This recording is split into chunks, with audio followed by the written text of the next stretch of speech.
नमस्कार, मी सुप्रिया नवीन एका ब्लॉगमध्ये आपलं मनापासून स्वागत करते। तुम्हाला आजचा दिवस सुखाचा, आनंदी आणि आरोग्यदायी जाओ।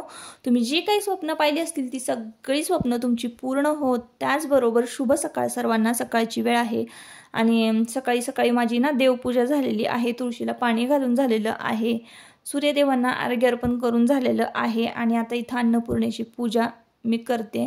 तर सकाळी सकाळी हे जे रूटीन आहे ना, तर एकदा का या रूटीनची सवय लागली ना, मग एखादी जरी पूजा आपण नाही ना केली तर आपल्याला चुकल्यासारखं वाटतं। तर आधी मी मंगळवारी आणि शुक्रवारीच फक्त अन्नपूर्णेची पूजा करायचे, पण परत विचार केला की आपण देवपूजा तर रोजच करतो ना, तुळशीला पाणी तर रोजच घालावं लागतं, सूर्यदेवांना पण अर्घ्य आपण रोज अर्पण करतो, मग तसंच आपण अन्नपूर्णेची सुद्धा पूजा रोज करूयात। म्हणजे काय होतं ना, गॅसला मी जे काही हळदी कुंकू लावते ना, ते इतकं देखणं दिसतं ना, स्वयंपाक करताना बघताना आपल्याला इतकं प्रसन्न वाटतं ना, तर भारी वाटतं ते। आणि असे वाईट विचार पण मनामध्ये कधी येत नाही। आपण स्वयंपाक करताना आपलं मन किती शुद्ध असलं पाहिजे, चांगले विचार आपण जे काही करतो, जे पदार्थ, तर ते त्यातून म्हणजे आपले जे विचार आहे ते त्यात उतरत असतात।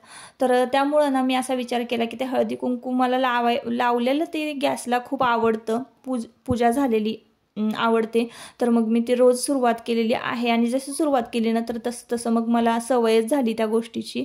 आणि असं धूप लावणं आणि भीमसेन कापूर जाळणं घरामध्ये, हे तर माझी आधीपासूनच सवय आहे। तर ना ताईंनो, आज काहीतरी स्पेशल आहे, तर ते तर मी तुम्हाला सांगतेच, पण आज ना तुम्हाला हा जो ड्रेस मी घातलेला आहे तो नवीन आहे, तर ते मी आवर्जून सांगते।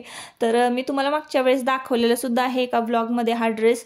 तर फॅक्टरी आउटलेट म्हणून एक बघा, इंस्टाग्रामला एक ID हा सर्च करा, तर फॅक्टरी आउटलेट म्हणून ना एक मोठी फॅक्टरी आहे, कोल्हापूरला आहे, गोकुळ MIDC, म्हणजे तिथं तुम्ही जर त्यांच्या ID वर गेला तर तुम्हाला तिथं ॲड्रेस वगैरे सगळं मिळून जाईल। आणि म्हणजे बऱ्याचशा व्हरायटी तुम्हाला तिथं साड्यांच्या, ड्रेसच्या बघायला मिळतील। छोटा मोठा बिझनेस जर स्टार्ट करायचा असेल तर तुम्ही त्यांच्याशी कॉन्टॅक्ट करू शकता। तर मी एवढं सगळं याच्यासाठी सांगते की ताईंनो, तिथं मी गेले होते, तिथं त्या फॅक्टरीला मी व्हिजिट केलेली होती, तर तिथं म्हणजे छान आहे, बऱ्यापैकी छान मटेरियल मला आवडलं, तर मग मी 1-2 ड्रेस ना विकत घेतलेले आहे। तर हा जो ड्रेस मी घेतलेला आहे ना, तर तो मला फक्त 350 रुपयाला बसलेला आहे। म्हणजे 3 पीस आहे, तर ओढणी आणि सिगार पॅन्ट आणि टॉप असं आहे। तर मला ना पहिल्यापासूनच ओढणीचे ड्रेस खूप आवडतात ताईंनो, इतके मला ना लहानपणापासूनच ओढणीचे ड्रेस खूप आवडतात आणि ओढणीचे ड्रेस खरंच मला दिसतात पण छान, म्हणून मग याच्यावर ओढणी होती ना, मी तर खुशच झाले। आणि मला ओढणी खरंच ड्रेसवर खूप आवडते लहानपणापासूनच। तर 3 पीस सेट, आणि आता आपण जसं की बघा गाऊन घेतो, तर गाऊन पण आपल्याला 300-350 रुपयापर्यंत मिळतो। तर काय होतं ना, गाऊन आणि फरक मधला ड्रेस मी तुम्हाला सांगते। आता यामागे मला कुणाला दुखवायचं नाही, मला कुणाला काही बोलायचं नाही, पण मी तुमच्याबरोबर एक गोष्ट शेअर करायची म्हणून करते। तर आपण जेव्हा ड्रेस घालतो ना किंवा साडी घालतो ना, तर दिवसभर ना आपल्याला आळसवाणी किंवा कंटाळवाणी अजिबात वाटत नाही। आता हे जे हा जो मी ड्रेस घातलेला आहे ना, तर तो असं मिक्स मटेरियल आहे, म्हणजे प्युअर कॉटनही नाही आणि म्हणजे हे नाही, मिक्स असं कॉटन आहे, मिक्स कॉटन असं मटेरियल आहे त्याचं। कलर वगैरे अजिबात गेलेला नाही आहे या ड्रेसचा, आणि डिझाईन आणि कलर तर तुम्ही बघू शकता की जसं की आपण बघा उन्हाळ्यामध्ये असे कलर किंवा असे ड्रेस वापरतो, अजिबात गरम होत नाही आहे आणि फुल बॉडी कवर झालेली आहे। तर अशा ड्रेस ना उन्हाळ्यामध्ये वापरायला खरंच खूप छान आहे, आणि त्याच हिशोबाने मी घेतले होते 2 ड्रेस तिथून। तर आजच मी हा ड्रेस वापरायला काढलेला आहे। तर आपण गाऊन पण 300-350 रुपयापर्यंत घेतो, तर 3 पीस सेट जर असे मिळत असतील आणि अगदी कम्फर्टेबल आहे, कुठेही फिरा, कसं पण फिरा, असं हात वर खाली केलं, अगदी कम्फर्टेबल आहे। अजिबात आपल्याला असं वाटणार नाही की हा ड्रेस कशाला घातलाय किंवा काय, नको काढून टाकायला। कधी कधी काही कपडे असे घातले ना की आपल्याला अनकम्फर्टेबल वाटतं, पण तसं काहीच नाही आहे। तर म्हणून मी हे जे 2 ड्रेस आहेत ना ते वापरायला काढलेले आहेत, आणि गाऊनच्याच भावामध्ये आहे। आता गाऊन आणि ड्रेसमध्ये बघा ताईंनो, तुम्ही जर सकाळी सकाळी आंघोळ केलीत आणि गाऊन घातला, तर तुम्ही आरशापुढे उभं राहिलं की तुम्हाला ना म्हणजे कसं वाटेल ते तुम्हीच बघून, म्हणजे तुम्हीच बघा। आणि ड्रेस घातल्यानंतर छान असं तयार झालो, फ्रेश झालो, आपलं स्किन केअर रुटीन केलं, आणि तर आपल्याला कसं वाटेल. तर ना माझं म्हणजे मी स्पेशली माझं सांगते, मला इतर बायकांना नाही काय बोलायचं, कारण काही बायका म्हणजे गाऊनच्या खूप फॅन आहेत, गाऊनच त्यांना घालायला आवडतो, कदाचित त्यांना पण कम्फर्टेबल वाटत असावं म्हणून. पण मी पण गाऊनच वापरायचे. पण मी असा विचार केला की गाऊन घातल्यानंतर दिवसभर ना आळसल्यासारखं वाटतं असं. म्हणजे आपण गाऊन खरं तर आपण नाईटला यूज करतो ना, मग दिवसभर कशासाठी यूज करायचा. आणि काय होतं ना, कधीही कोणीही आपल्या घरामध्ये येतं, पाहुणे म्हणा, तर कसं first impression is last impression. तर त्याच्यामुळं ना मग म्हटलं चला हे गाऊन वापरणं जे आहे ना तर ते सोडूनच देऊया. आणि छान मिक्स कॉटनचे जे 2 ड्रेस आहेत ना ते मी घेतलेले आहेत. तर काय होतं ना, आपण आपल्या चेहऱ्यावरची एक स्माईल आहे ना दुसऱ्या माणसाच्या चेहऱ्यावर आनंद आणत असते. तर त्यामुळे ना असं गाऊन घातलं ना आळसवाणी कसं तरी राहिलं, वर केस बांधून. तर आता ड्रेसवर पण मी वरच केस बांधते, पण गाऊनवर बांधले तर मग अजूनच जरा विचित्र वाटतं. म्हणून ना हे ड्रेस मी वापरायला काढलेले आहेत. तर असो, आता ड्रेस आणि गाऊनमधला हा फरक आहे तो मी तुमच्याबरोबर शेअर केला. तर कधी पण म्हणजे बेस्टच आहे की गाऊनच्या ऐवजी ड्रेस वापरा तुम्ही, आणि गाऊन फक्त रात्री घाला. गाऊन परवडतात, म्हणजे गाऊनच्या रेटमध्ये ड्रेससुद्धा मिळतात आणि चांगले मिळतात. तर हा विषय आहे, एवढाच फरक मी तुमच्याबरोबर शेअर केलेला आहे, म्हणजे मला जे वाटलं ते सांगितलं. तर असो, तर आजचा काय बेत आहे ताईंनो मी तुम्हाला सांगते. तर आज ना आपल्याला पावभाजी करायची आहे, आणि आज 12 ते 13 माणसांसाठी लागणारी एवढी पावभाजी आपल्याला करायची आहे. तर तुमच्याकडे कुठं घरामध्ये छोटीशी किटी पार्टी असेल, कोणाची बर्थडे पार्टी असेल, तर तुम्हाला जर 10-12 माणसांसाठी पावभाजी करायची असेल तर तुम्ही नक्की याच म्हणजे याच्यात प्रमाणामध्ये करू शकता. आता मी कशी केलेली आहे, काय केलेले आहे तुमच्याबरोबर शेअर करते. तर बघा, बटाटा सगळा जो आहे त्याची साल काढून घेतली, कट करून घेतलेला आहे, स्वच्छ खळाखळा मी धुतलेला आहे बटाटा. सगळ्या भाज्या परतीमध्ये घेतलेल्या आहे, टोमॅटो, सिमला मिरची, फ्लावर, आणि तो धुवून घेतलेला आहे. आणि भाज्यांचा जो कुकर आहे तो मी गॅसवर लावून दिलेला आहे. 3 शिट्ट्या झालेल्या आहे, भाज्या शिजलेल्या आहेत. कांदेसुद्धा मीडियम साईजचे 5 ते 6 कांदे मी बारीक कट करून घेतलेले आहे. आता एवढं मोठं माझ्याकडे कढई नाही आहे, म्हणून मी जर्मलचं जे घमेलं होतं ते ठेवून दिलेलं आहे गॅसवर, आणि तुमच्याबरोबर आता मी रेसिपी शेअर करते. तर भाज्या बघा कुकरमधल्या सगळ्या ओतून घेतलेल्या आहे आत्ता मी परातीमध्ये, आणि तुमच्या दादांना स्मॅश करायला सांगते. फक्त टोमॅटो मी त्यातले बाजूला काढून घेतलेले आहे, आणि त्या शिजलेल्या टोमॅटोंची आपल्याला प्युरी करून घ्यायची आहे मिक्सरमध्ये. म्हणजे तो टोमॅटो जो आहे तो थंड करून वाटून घ्यायचा आहे. आता मी तुम्हाला प्रमाण सांगते. तर मी तर सगळे मसाले आणि तेल मीठ सगळं मी अंदाजेच घातलेलं आहे. तर बघा, आता मी तेल घालते यामध्ये. तर 2 पळ्या तेल घाला तुम्ही. जे काय आपली भाजीची पळी असते ना, 2 पळ्या तुम्ही तेल घाला.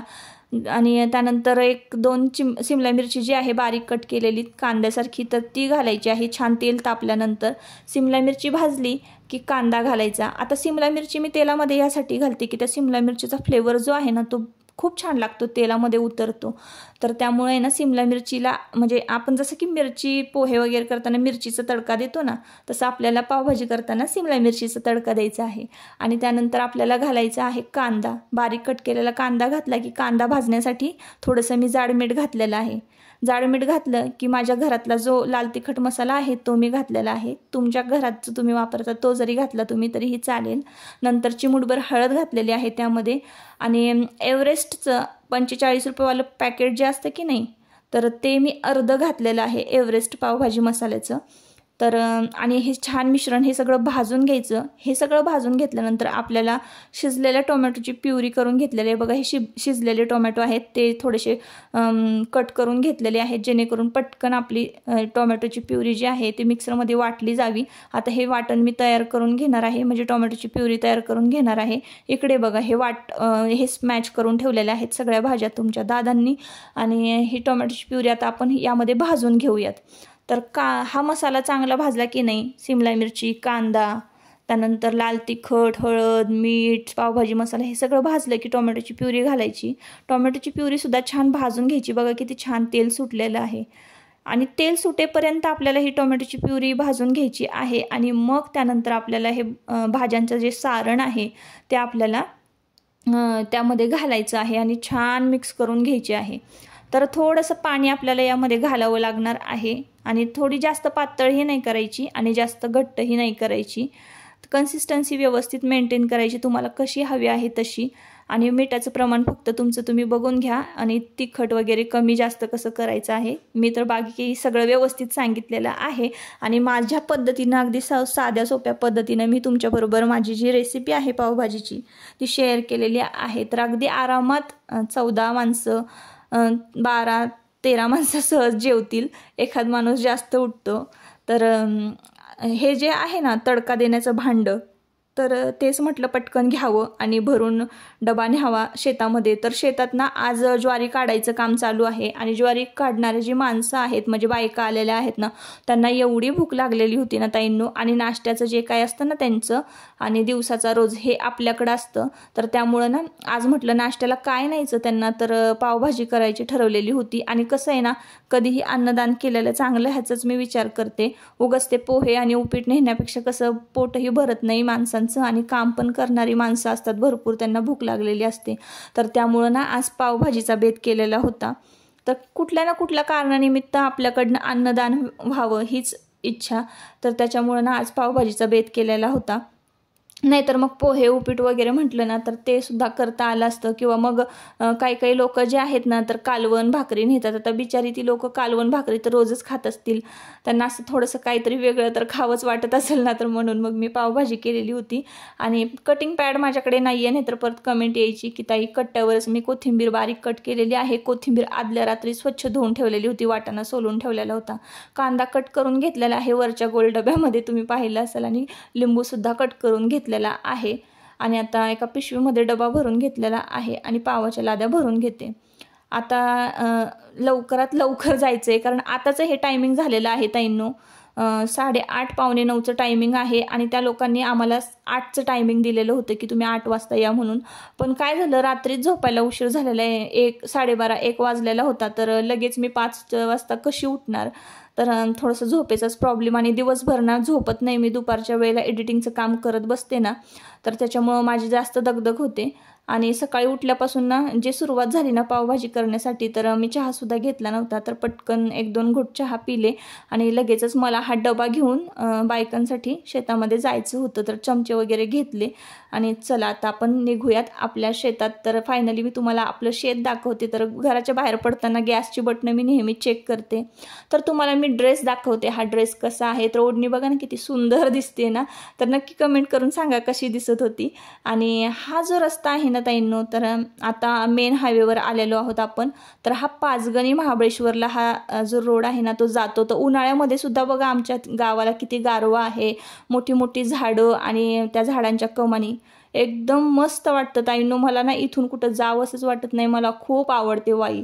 तर वाईतला हा रस्ता आहे, हाच जो रस्ता आहे ना महाबळेश्वर पाचगणी घाट असं सरळ वर जातो. आणि त्या रस्त्यालाच आपली जी आहे तर ती शेती आहे.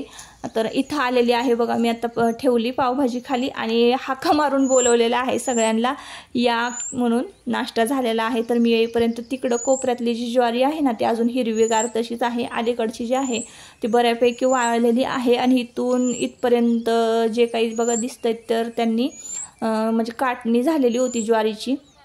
तर तुम्हाला ना आता मी कणीस दाखवते नक्की कसं आपलं कणीस आलेलं आहे.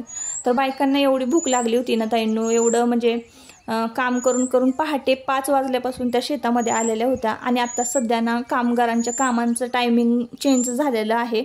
तर इथं आता ते खायला बसलेले आहेत. तर व्हिडिओ तरी कसा करायचा, तर मी चोरून व्हिडिओ केलेला आहे हा. कारण त्या बायकांना कसं नसतं एवढं कॅमेरा फेस करण्याचं, किंवा कशाला ते फोटो एखाद दुसरा काढला तर काढत असतील असं असावं. तर मग म्हटलं ह्या कोणाला आवडतं आणि कोणाला नाही आवडत असं पण असतं. म्हणून म्हटलं चला एक असं छोटंसं मी व्हिडिओ शूट किंवा व्हिडिओ क्लिप घेतलेली होती. तर इथं बायका पावभाजी खात बसलेल्या होत्या. घरून येताना मी न्यूजपेपर, द्रोण, चमचे वगैरे सगळं व्यवस्थित भरून आणलेलं होतं, पाण्याच्या बाटल्या वगैरे. निवांत बसून पावभाजीची पार्टी केली बायकांनी. आज खूप खुश झालेल्या होत्या. आणि एक दादा जो होता ना त्यांनी शंभू महाराजांचं बलिदान मास जे आहे 40 दिवसाचं, तर ते पाळलेलं होतं ना, तर त्याचा उपवास होता म्हणून मग थोडासा चिवडा घेऊन आलेले होते. तर आता परत घरी जायला निघालेले आहे. थोड्या वेळेस थांबले मी घरी, आणि घरी पण सगळ्यांना जेवायला वाढायचं होतं. आज रविवार होता मुलं घरी आहेत, मुलांना सुद्धा जेवायला म्हणजे पावभाजीच नाश्त्याला द्यायची आहे. बाबा घरी आहेत, दादांना पण तुमच्या भूक लागलेली आहे. तर मग महागारी घराकडे निघालो होतो आम्ही. धर्मवीर छत्रपती श्री संभाजी महाराज यांच्या जीवन सर्व नागरिकांनी छायाचित्रपट पाहण्यासाठी आज रविवार 16 मार्च 2025 रोजी रात्री 8:30 वाजता यात्रा मैदान सोनगिरवाडी येथे अवश्य उपस्थित राहा.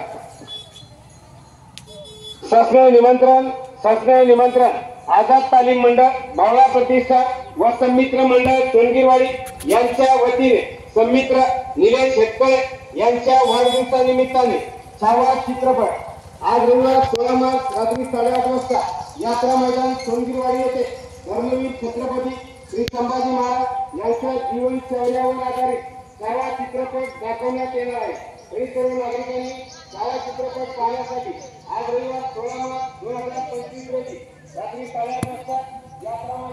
तर आता संध्याकाळचं टायमिंग झालेलं आहे. तर शेतातून आल्यानंतर सगळ्यांना जेवायला वाढलं आणि शेतात गेल्यानंतर की नाही भरपूर भांडी असतात, म्हणजे चहाची भांडी असतात, चहाची थर्मास, किटली, चहाचे पेले आणि जे काही शेतातली म्हणजे जे काही भांडी होतीत ना, तर ते थोडेफार चमचे वगैरे तर एक्स्ट्राची भांडी जास्त पडतात. त्यामुळं मग संध्याकाळी ना असेच भांडी गोळा करून ठेवले होते. आल्यानंतर सगळ्यांना जेवायला वाढलं, थोडंसं जेवलं आणि जे काही व्हिडिओ एडिटिंगचं काम जे होतं ना, तर ते मी दुपारी 4 वाजेपर्यंत करत बसते.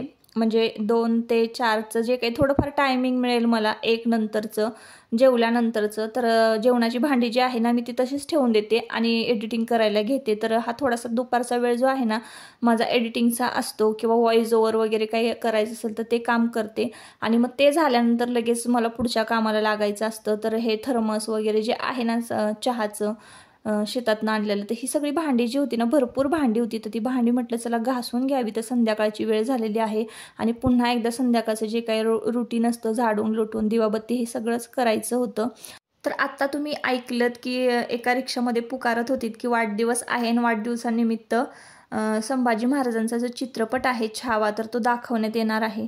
तर आपण कशा पद्धतीनं कुठलाही कार्यक्रम सेलिब्रेट करतो तर ते आपण म्हणजे ठरवायला पाहिजे. तर खूप छान होता हा कॉन्सेप्ट, म्हणजे सगळ्यांनाच तो पाहता यावा, कारण प्रत्येकालाच तिकीट काढून पाहणं शक्य नसतं चित्रपट. तर तो एकत्रच सगळ्यांनी बघितला तर आपल्यासाठी जास्त प्रेरणादायी ठरणार आहे. तर मग हे असं पार्ट्या वगैरे करण्यापेक्षा हे असे छान छान चित्रपट लोकांना दाखवता यावे किंवा दानधर्म करावे, अशाच पद्धतीनं आपण एखादा कार्यक्रम साजरी करायला पाहिजे. तर संध्याकाळची दिवाबत्ती झाली, घरामध्ये दिवे लागले, तुळशीला दिवा लागला आणि आता मी निघालेली आहे कृषी प्रदर्शनाला. तिथं काय काय बघितलं, काय काय केलं, तर हे मी तुमच्याबरोबर दुसऱ्या दिवशी व्लॉगमध्ये शेअर करेन. तर आजचा व्लॉग खरं तर मोठा झाला, त्याच्यामुळं मी इथंच शेवट करते आणि परत पुन्हा भेटूया नवीन एका व्लॉगमध्ये. तोपर्यंत स्वतःची काळजी घ्या आणि मजेत राहा. Bye bye.